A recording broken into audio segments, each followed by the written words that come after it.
ก็ขอกล่าวสวัสดีมิตรรักแฟนเพลงทุกท่านด้วยนะครับพบกันอีกเช่นเคยนะครับวันนี้โอ้โหออกมาเช้าตู่เลยนะครับไม่ตู่แล้วนะครับดวงอาทิตย์ขึ้นแล้วนะครับวันนี้ก็อยู่แถวสามโคกนะครับออกมาแถวชานเมืองสักหน่อยนะครับสูดบรรยากาศปลายปีกันแล้วนะครับก็หลังจากคลิปที่แล้วที่ไปนครนายกก็ห่างหายจากคลิปกันพอสมควรเลยนะครับก็เอาเจ้าเอสมาวิ่งบ้างนะครับพอไม่ได้วิ่งแล้วเนี่ยครับคลัตช์มันจะไม่ค่อยจากเท่าไหร่นะครับมันหรือว่าน้ำมันเครื่องไม่ดีหรือเปล่าอันนี้ก็ท่านใดทราบก็แนะนำด้วยนะครับเดี๋ยวเราจะขี่รถเล่นกันไปเรื่อยๆนะครับเหมือนเคยโอเคครับไปกันครับวันนี้เดี๋ยวขอพูดถึงเรื่องหมวกกันน็อกก็คือใบที่ผมใส่อยู่เนี่ยนะครับ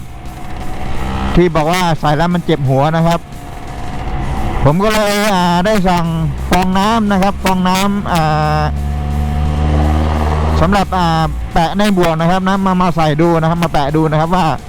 มันจะหายเจ็บหัวหรือเปล่าเวลาใส่ไปนานๆด้วยนะครับวันนี้ก็เอามาลองขี่ด้วยนะครับนะอันนี้ก็ผมไม่รู้ว่าผมแตะถูกจุดหรือเปล่านะครับตรงที่ผมปวดหัวนะครับมันดูไม่ออกนะครับมันกะไม่ถูกนะครับอันนี้ก็พูดถึงเรื่องหมวกกันน็อกนะครับนะ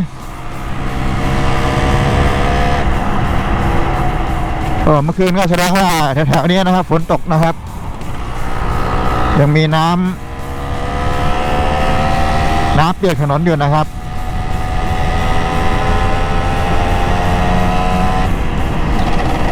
ช่วงนี้ก็จะเข้าปลายปีแล้วก็ทุกอย่างก็อาจจะมีอะไรที่แบบเขาเรียกอะไรนะครับอากาศเริ่มจะดีอากาศเริ่มจะเย็นนะครับ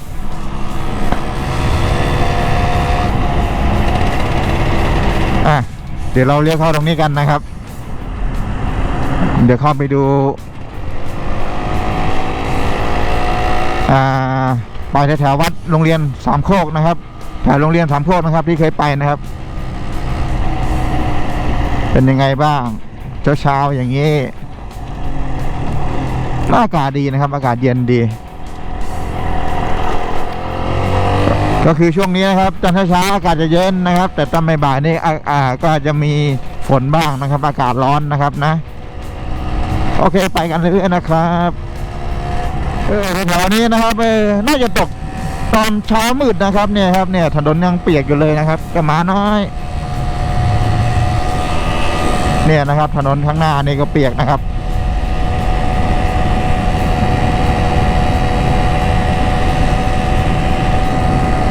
บรรยากาศชานเมืองนะครับเย็นสบายดีดงตาลด้านซ้ายนะครับดงตาลก็อีกวัน2 วันอีกวันหนึ่งนะครับวันนี้ก็เป็นวันพฤหัสนะครับที่ผมมาถ่ายนี่นะครับก็จะมีรายการแข่งขัน MotoGP นะครับที่บ้านเราก็คือที่บุรีรัมย์นะครับก็ท่านใดที่ชอบกีฬาความเร็วก็อย่าลืมเชียร์กันนะครับนะอย่าลืมให้กำลังใจกันนะครับผมก็ชอบดูเหมือนกันนะครับชอบดูรุ่นใหญ่นะครับแล้วก็มีน้องกล้องนะครับเชียร์น้องกล้องด้วยนะครับสนุกดีมันดีนะครับก็จริงๆถ้ามีโอกาสนะครับก็อยากจะไปดูข้างสนามจะไปเชียร์ข้างสนามเหมือนกันนะครับว่าจะไปตั้งหลายปีแล้วครับมันยังไม่มีโอกาสได้ไปสักทีนะครับเดี๋ยวก็มาป่วยเป็นสโตรกบ้างอะไรบ้างนะครับโดนขัดจังหวะอะไรไปหมดเลยนะครับนะโอเคไปกันครับอากาศดีครับอากาศดี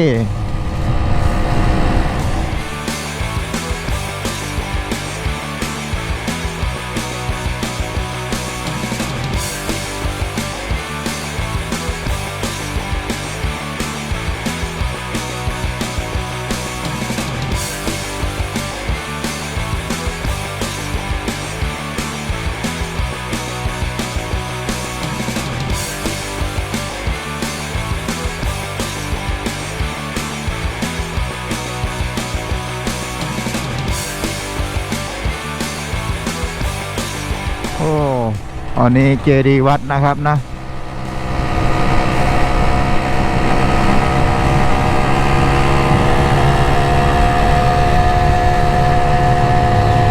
วัดบัวทองนะครับ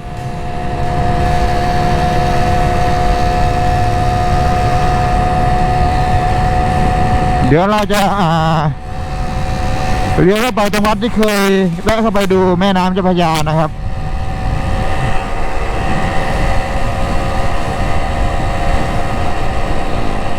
ก็คือฝนเนี่ยนะครับจะตกไม่ทั่วฟ้านะครับตรงนั้นตกตรงนี้ไม่ตกนะครับลูกพี่ใจเย็นครับ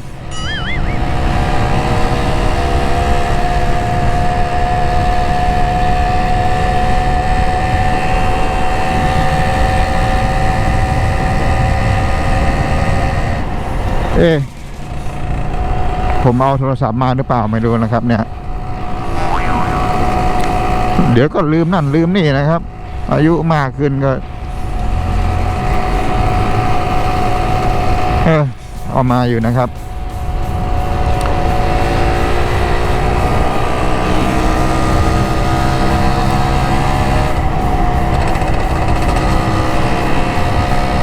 นี่เป็นโรงงานนะครับ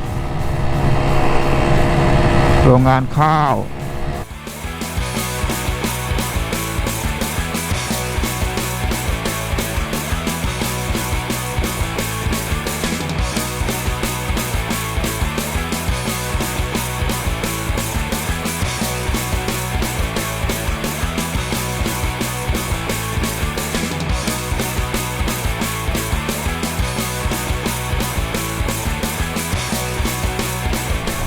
ก็สำหรับคลิปนี้นะครับไม่รู้ว่าจะได้ลงวันไหนนะครับเพราะว่าคอมพิวเตอร์ผมนะครับ power supply มันพังนะครับนะมันก็คงจะหมดอายุมันนั่นแหละครับเพราะว่าคอมผมก็หลาย10 ปีมากนะครับนะรุ่นเก่ามากเลยนะครับสมควรแต่การ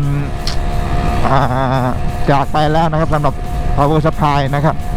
ก็ยังหางบที่จะเปลี่ยน power supply อยู่นะครับ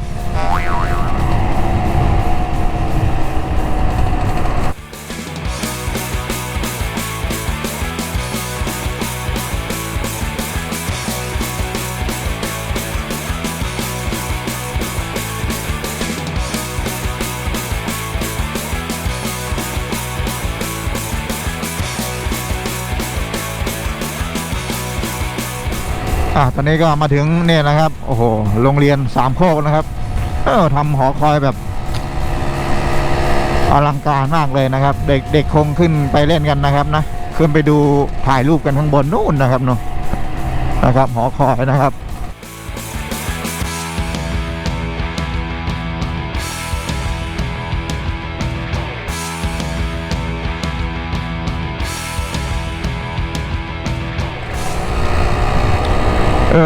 อันนี้ก็ยัง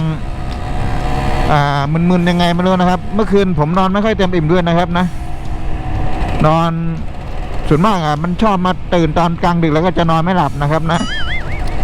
จริงๆแล้วนะครับการนอนพักผ่อนเนี่ยนะครับมันสำคัญต่อการเป็นความดันสูงนะครับผมเคยนอนไม่หลับแล้วก็ตื่นมาแบบวัดความดันสูงดูนะครับ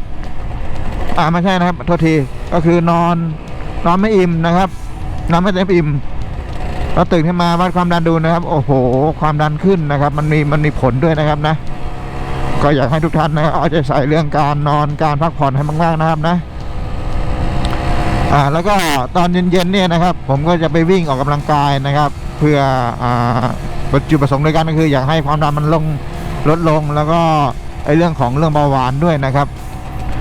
ก็ให้ทุกท่านเอาใจใส่ด้วยนะครับการออกกำลังกายการพักผ่อนการกินอาหารเนี่ยนะครับนะจริงๆเมื่อก่อนเนี่ยผมไม่เคยเอาใจใส่เรื่องพวกนี้เลยนะครับไม่เคยดูแลตัวเองไม่เคยคิดจะตรวจร่างกายนะครับแต่อย่างที่ว่านะครับเนาะพอมันเป็นแล้วมันถึงได้รู้นะครับว่าเหมือนเห็นโลงศพไม่เห็นโลงศพไม่หลั่งน้ำตานะครับอันนี้แค่เห็นโรงพยาบาลก็หลั่งน้ำตาแล้วนะครับชีวิตเมื่อเช้าฝนตกนะครับเนี่ยฝนตกแถวนี้แหละครับน้ำขังอยู่เลยนะครับ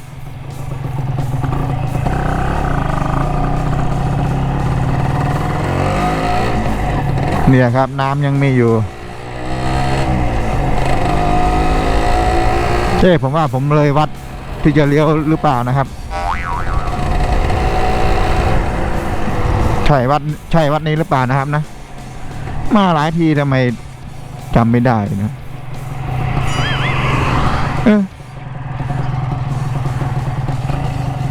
มาต้อง2-3 ทีแล้ว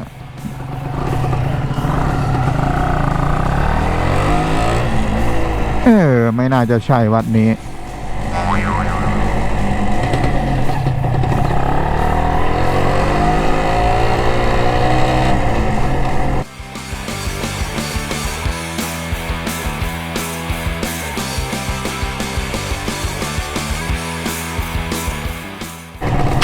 วัดนี้ก็เคยเข้ามาครับ แต่ว่ามันไม่ใช่วัดที่เคยเข้าไปแล้วก็คือวิ่งแล้วมันน่าจะอีกวัดหนึ่งนะครับนะ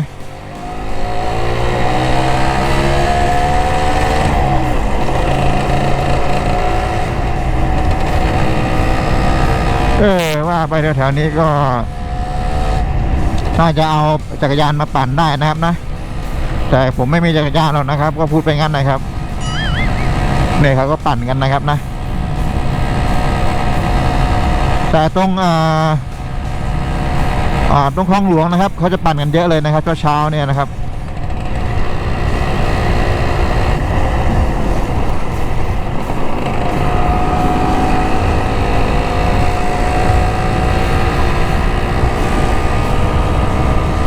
จริงๆก็ไม่อยากจะเหยียบน้ำนะครับเหมือนเดิมนะครับไม่อยากจะล้างไม่อยากจะเช็ดนะครับแต่ก็ทำใจเช่นเคยนะครับ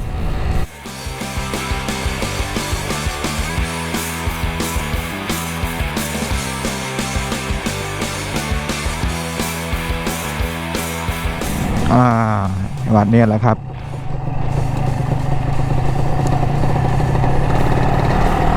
ผมก็จำจุดไม่ค่อยได้สักทีนะครับมาตั้งหลายที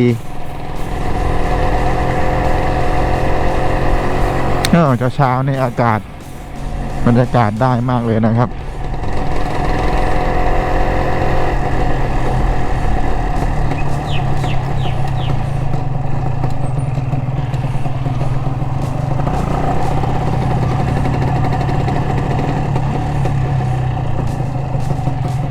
นี่มาถึงแล้วนะครับโอ้โหน้ำก็ไหลนะครับนะ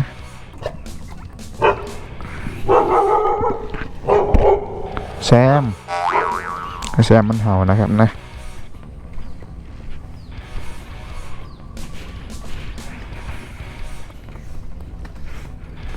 โอ้โห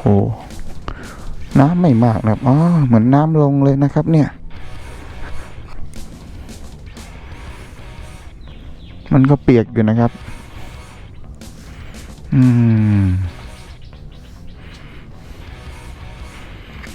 ก็แซมมันเห่าเรานะครับมันคิดว่าเราปูดคนเดียวมันก็เลยเห่าเรานะครับก็เดินลงมาที่โป๊ะดูนะครับนี่มันเรืออะไรไม่รู้นะครับเขาพูดภาษาอะไรไม่รู้นะครับอันนี้ผมก็ฟังไม่ออกนะครับขออภัยด้วยนะครับ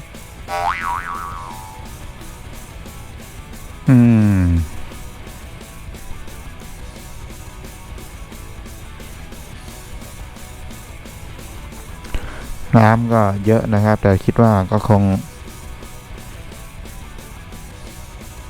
ไม่ท่วมนะครับเนาะคงไม่ท่วมคิดว่าน่าจะบริหารน้ำกันได้นะครับโอเคครับไปกันต่อนะครับ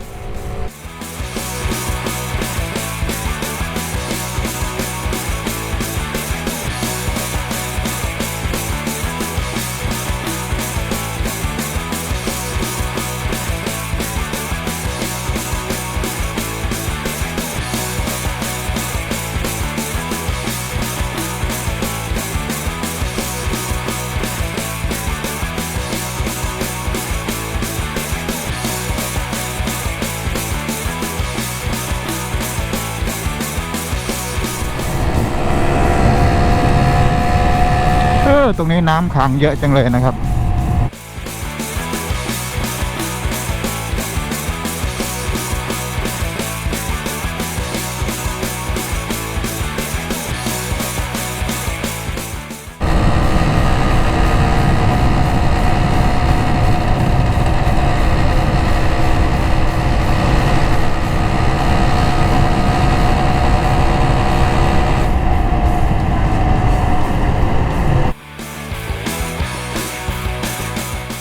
ครับ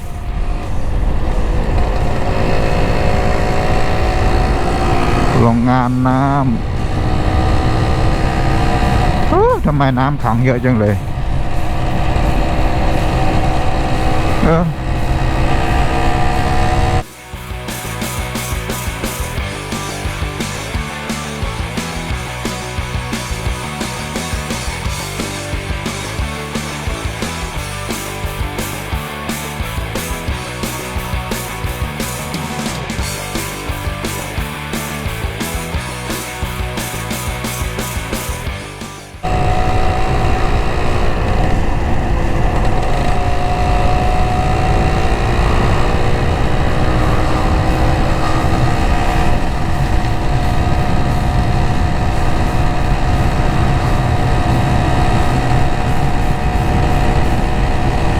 กระเด็นใส่ขาเต็มเลยนะครับ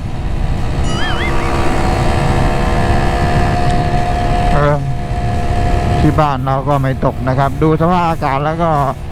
วันนี้ไม่น่าจะมีฝนตกแต่ตรงนี้ทำไมตกนี่นะครับพอวิ่งออกมาตรงนี้นะครับไม่มีน้ำนะครับแปลกจังเลยไอ้ตรงเมื่อกี้น้ำขังเต็มเลยนะครับ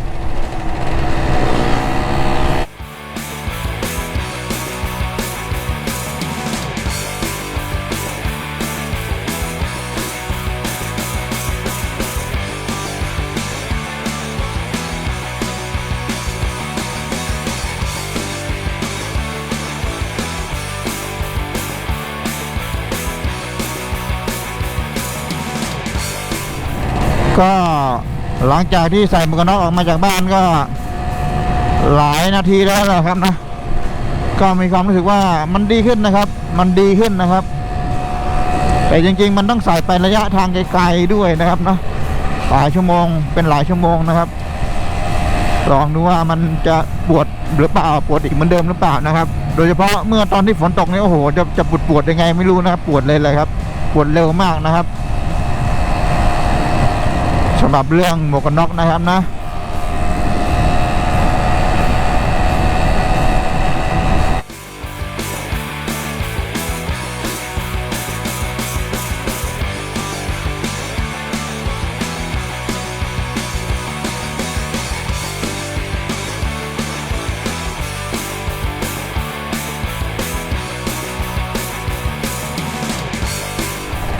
ก็โอเคครับสำหรับคลิปนี้ก็คงมีเพียงเท่านี้นะครับเดี๋ยวผมก็คงจะกลับเข้าไปทางพหลโยธินนะครับเข้าไปตรงมอธรรมศาสตร์นะครับเดี๋ยวกลับเข้าไปตรงมอธรรมศาสตร์นะครับนะก็พูดไปถูกแล้วขอบคุณสำหรับการติดตามรับชมนะครับขอบคุณสำหรับการกด Subscribe กันด้วยนะครับอย่าลืมแชร์อย่าลืมกด Subscribe กันเพื่อเป็นกำลังใจกันในการทำคลิปต่อๆไปกันด้วยนะครับขอบคุณครับ